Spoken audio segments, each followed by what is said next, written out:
Okay, okay. Also, real quick, the review of uh, Sex, Death, and Robots, I believe it's called, or whatever, the one on Netflix, Volume 2 or Chapter 2 or whatever, or Part 2. Okay, Part 1 I liked because Part 1, even though they had shorts that I didn't really like 100%, but I still did understand the concept. It was a short.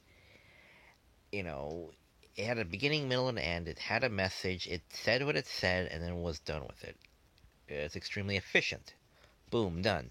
Part 2 doesn't make a lot of sense because it doesn't really have much of a story, I felt. I skimmed through these things because it's just like, what are you doing? What are you saying? And it's not really saying a whole lot of anything. It's not really telling a story. It has a series of events, but it doesn't feel like a story, like a beginning, middle, end. It just has events, just events.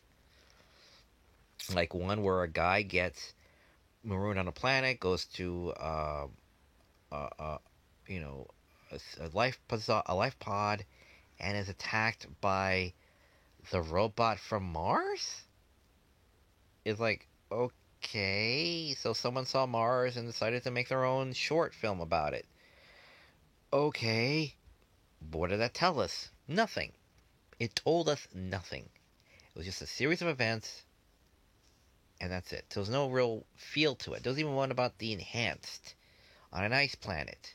The difference between the enhanced and the not. Those two brothers, one's enhanced and one is not. They go out. It's called ice whales. They go out there with a gang of the non-enhanced brother goes out with his brother with a gang of enhanced to see the space whales. So run back. What was it called? Gattaca. Has anyone seen Gattaca? It's like that.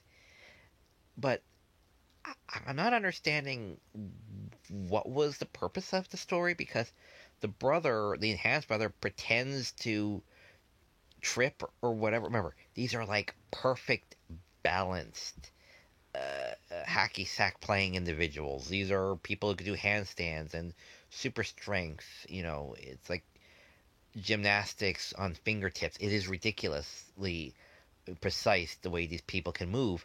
And then the brother trips for something, and the other brother has to run back, pick him up, and carry him. And they both barely make it out as the ice whale comes up, and then they fall over.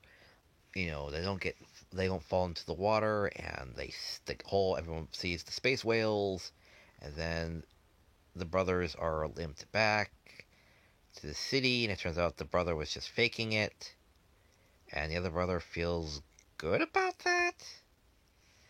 Like he was able to prove himself of somehow being worthy. I don't know. It's just doesn't feel like we've actually learned anything because we don't feel like the story says the brother gained anything from that. He somehow gains confidence or acceptance ish because he saved his brother who was faking it. Like, again, it's just a series of events, and it says, and then the happy ending, blah, blah, blah. It's like, that's not how a happy ending works. He has to actually do something that wasn't a setup. That's why I dislike the new Scrooge McDuck origin story where the father set it up. It's like, that just feels like it just undoes everything. If it was a setup, if it was a natural event, like in the original, then that's fine. But it just doesn't feel right. And then, what was it? Then there were others. The train one again. It's just a series of events. The guy is on a train. He sees some lights out in the tall grass. It's called tall grass, and the train stops. He wanders off into the tall grass, almost misses the train, gets attacked by zombie spirits or something, makes it back on the train, and that's it. That's it. Even the other stories in Volume 1 where not a whole lot happens, it still feels like a process. even though it's a very straightforward story and not too much in the way of personal growth or events happen, it still feels like we went through something, we come out of it again. This doesn't feel like that. It feels way too short. It feels way too thin. All these stories do not feel like they really culminate to something of an life experience. As short and straightforward as it is, it doesn't feel the same way. I still feel I get more out of that one where the lady is stuck in that endless loop where she's her own victim and um um uh, viewer person, what's that called, a witness to your own murder. You know, that still feels like we get more out of it. The Ice Age one where they have that mini universe in their fridge, in their freezer, that still feels like a life experience because it's life and death. We don't get a lot of life and death here. We get a lot of events, and it just feels too short and too shallow or something to really feel, entertaining or fulfilling in any real meaningful way. That's what it feels like to me. If it feels like that to you, then you would understand. Uh, Not discrediting the quality of the film. The animation, and all these are rather pretty good.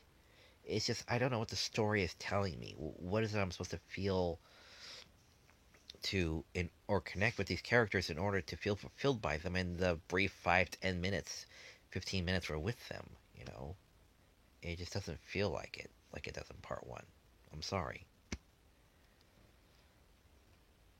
Anyway, that's all I have to say about that. Check it out, see what you think about Sex, Death, and Robots, Volume 2 or Part 2 or whatever, and see what you think of it.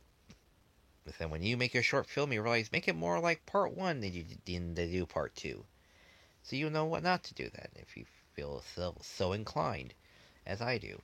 So, take care, have a good night, and see you all tomorrow.